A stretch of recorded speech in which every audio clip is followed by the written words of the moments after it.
right now the biggest health thing is the Ebola crisis. But social issues, right now, like a lot of times they believe the government is a lot of West African countries, they believe that the government is very corrupt, because people that have government jobs, they're living wealthy, they have all of this, and then someone who has a job where they have their market, they're living in poverty. But it's, to be honest, the majority of the country is in poverty.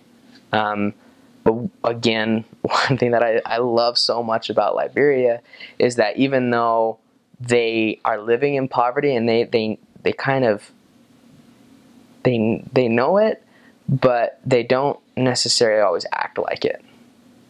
Because I know there's a quote that I always heard. It's like we lived with what we have because we don't know what we. I'm sorry, I don't mean to mess up that quote. It's we live with what we have because we don't know what we don't have. If I'm sorry, I'm probably murdering that quote, and I feel really bad about it. It holds true to what they say, is because they have all of these things, and then these little things that they get, they're very appreciative for them. The little things that they have, they're appreciative that they got it, and they really appreciate all the small things that they get. So a lot of the country, it is in poverty, and it is very, very, very, very poor, but yet they have their bag of rice and they're happy. They have, they can go to a video club, which is just it's like a projector. They just have like a little projector that maybe they play a football game or soccer game on, and they absolutely love it. They love entertainment. They love being entertained. I think that's why they kind of liked me a lot, because I was very outgoing and fun when it came to them. I like to laugh. I like to have fun. So they like people who are outgoing. They like people who are gonna be outgoing, to make them laugh, to make them just kind of have fun. Don't be shy. The UN is in the country because recently they got off of a civil war. So the United Nations, they're there. So they're kind of keeping stuff under wraps a little bit more. Like guns, they're not allowed to have guns in the country. The only people that you'll see with a gun are people that are guarding Milan's palace, the President Milan, Ellen Sirleaf Johnson, and those are going to be the only people you see with guns. UN officers and everything like that, but the police, they're not allowed to have guns, anything like that. So that comes with a little bit of tension. So a lot of times, sometimes at night, like I had one area where at night we were just sleeping and then we woke up to gunshots, and people were getting robbed around us. But we had a big fence above us, so we were safe there. And crime, it's definitely an issue there. Crime is definitely an issue, because it's just some people have the notion that if what I don't have, I'm going to steal it to get what I want. Not everyone, obviously, because I feel safe. I feel completely safe walking there and walking in the daytime, but that's why we're supposed to be indoors at night, because it's not as safe. Even we had one apartment that was the wall was, I want to say it's like about 6.5 feet or 7 feet tall, and then on top of the wall we had 2 layers of razor wire. And in this apartment that we were in, we had we always kept our water jugs out. We always kept our water containers outside, so when it would rain, the rain would fill up those containers, because there was no, all the apartments that I was in, except maybe like 1 or 2, they didn't have electricity. They didn't have running water. You have to go to the well and draw your water. You have to get water by a water truck coming in and filling up a poly tank. So we had those water jugs that we always drew water and put our water inside of. But one night, I don't know how, they ended up getting over this wall and underneath the razor wire. And they stole a couple of the buckets. They stole my rain boots. They stole my sandals. And they just stole kind of a lot of other things just around the outside. The houses were locked, so we were safe inside. But then we're like, oh, well, Okay, well, as long as that's over, we're fine now. Then the next night they come back again. And then we're like, really? They just stole a couple of like more jugs and everything like that. And then the next night we were prepared, but nothing happened. The next night we're like, okay, we're fine. And then they came again.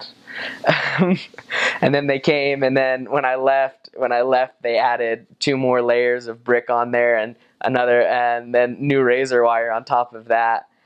So since then they haven't gotten broken into again, so it works now. But yeah, I got my rain boots stolen like 4 times.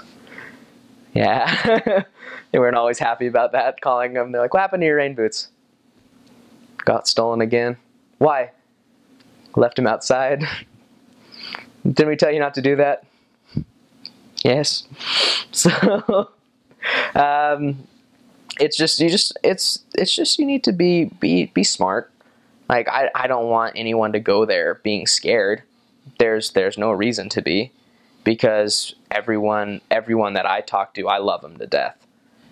Sometimes it can be different because it's a completely different culture. That's going to be something you need to adjust to, is the culture and the different kind of the way that they look at things, the attitude that they kind of have towards things. Where something that isn't something big here, like if I say, hey, you're crazy, something here, it's not a big thing like that. But sometimes it depends on the person. If I say, oh man, you're crazy, they're like, oh, you just said that to me, and they're kind of insulted by it. And so some things that don't seem to be big things here, sometimes they take it more serious there. Don't be sarcastic like I am. They don't get sarcasm. But it's just the culture. It's different because they look at things differently. There's no way to kind of pinpoint it, but they're sometimes more aggressive when it comes to kind of social things. When you just go talk to someone, their kind of thing is, I'm going to go yell at the person, not because I'm super mad, but that's just kind of how I'm going to get it across, is I'm going to yell. I'm not going to talk, I'm going to yell. And that's just what it's like. That's just that's their way of being social, is they're really loud. A big issue is abortion is a huge issue. Abortion is they're very, very, very seldom did I teach a girl who, even a man who hasn't participated in abortion, like given someone money to go get an abortion or anything like that.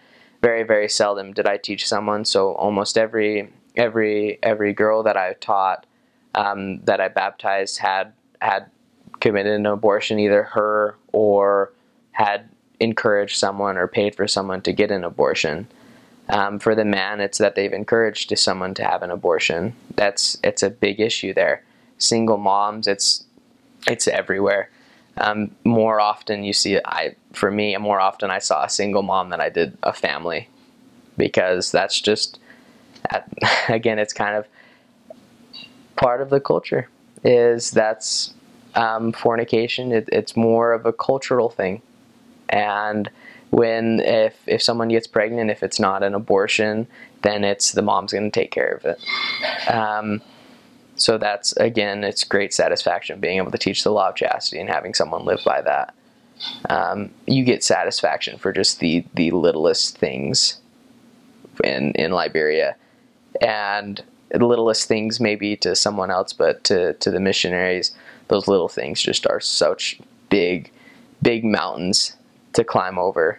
And it's great when you're able to teach a culture and a society about something that they're doing that's just kind of normal, and teaching them that this is how God looks at it and this is how God wants us to live, and then they're willing to change because it's what God wants.